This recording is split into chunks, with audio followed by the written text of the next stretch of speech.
दोस्तों नमस्कार। दोस्तों, वसई विरार अंतर्गत जारी ईडी की रेड में एक बड़ी खबर सामने आई है। वहीं ईडी को और कहां कहां जांच करनी चाहिए, इस पर का आज का मेरा मुद्दा है।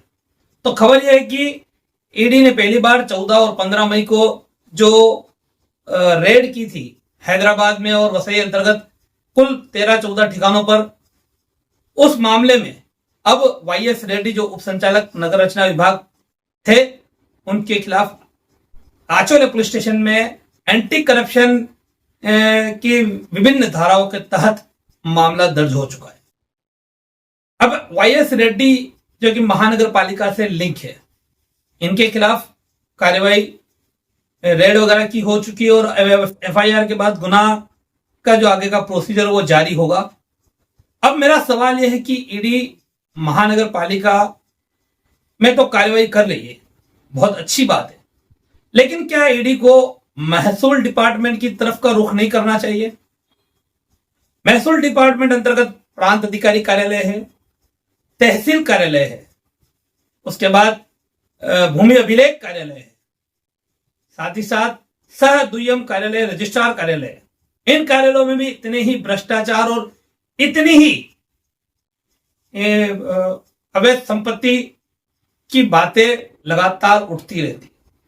तहसील कार्यालय अंतर्गत एक बड़ा मामला जिसका खुलासा मैंने किया था, मैंने कई बार उस मामले पर प्रशासन में पत्र व्यवहार किया हुआ है।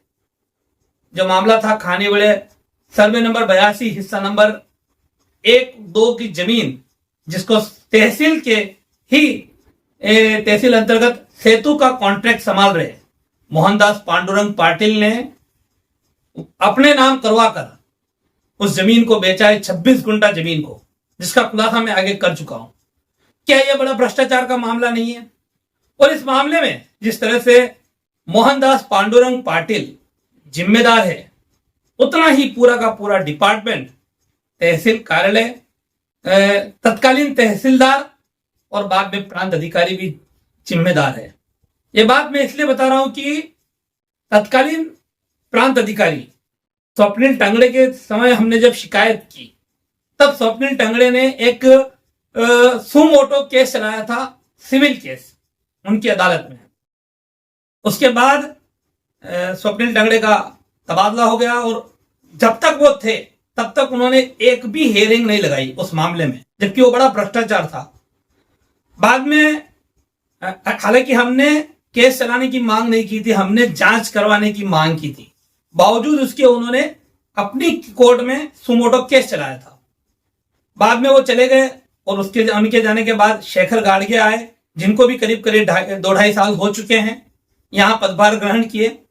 और शेखर गाड़गे ने उस मामले में केस चलाया, हियरिंग लगाई, और ऐसे करते करते 17 जनवरी 2024 को आखिरी सुनवाई हुई। 17 जनवरी 2024 को आखिरी सुनवाई होने के बाद आज 2 अगस्त 2025, यानी कि करीब करीब 20 महीने को होने को आए, उन्होंने उस पूरे मामले पर अपना फैसला तक नहीं सुनाया है। अब वो फैसला सुनाए तो आखिर क्या सुनाए, क्योंकि पूरी गड़बड़ियां उसमें साफ तौर पर दिखाई दे रही है। और उन्हें यह डर है कि अगर उन्होंने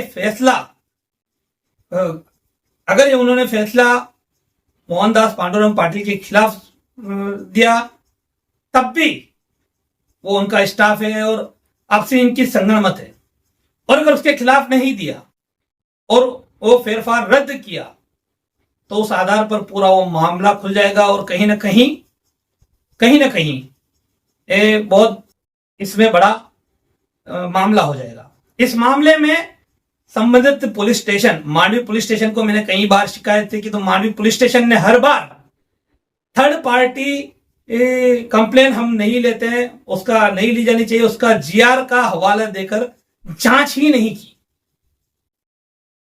अब मैं वापस आता हूं अपनी बात जहां से मैंने शुरू की कि 41 बिल्डिंग मामले में वाईएस रेड्डी के ऊपर कार्रवाई हुई। क्या उस मामले में महसूल डिपार्टमेंट जिम्मेदार नहीं है?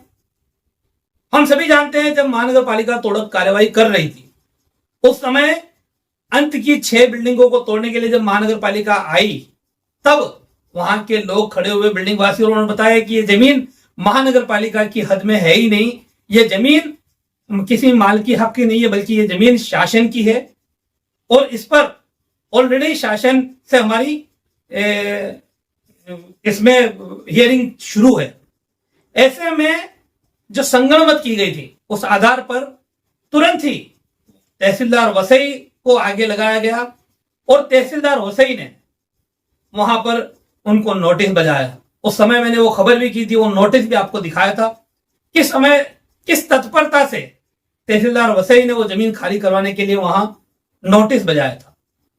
साथ ही साथ पुलिस डिपार्टमेंट का भी इस मामले में थोड़ा रवैया शुरू से उस जमीन को खाली कराने वाला ही रहा। हालांकि वहां हाईकोर्ट का ऑर्डर है था, इसके लिए हम डिनाई नहीं करते, लेकिन हाईकोर्ट के ऑर्डर ऐसे कहीं हैं।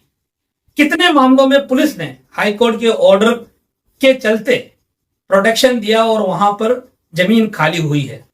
तो कहीं ना कहीं ये पूरा मामला लिंक है।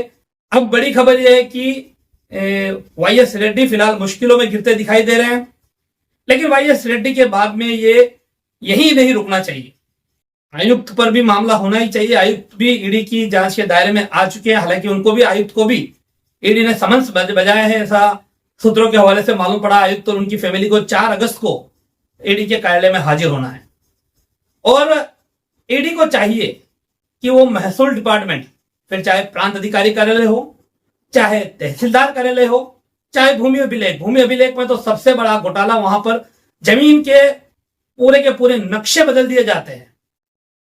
कई ऐसे मामले हैं, तो इन सब मामलों पर वहां भी जांच करनी चाहिए और जिससे वसई वासियों को न्याय मिले और लोगों को हो रही नुकसान की भरपाई हो।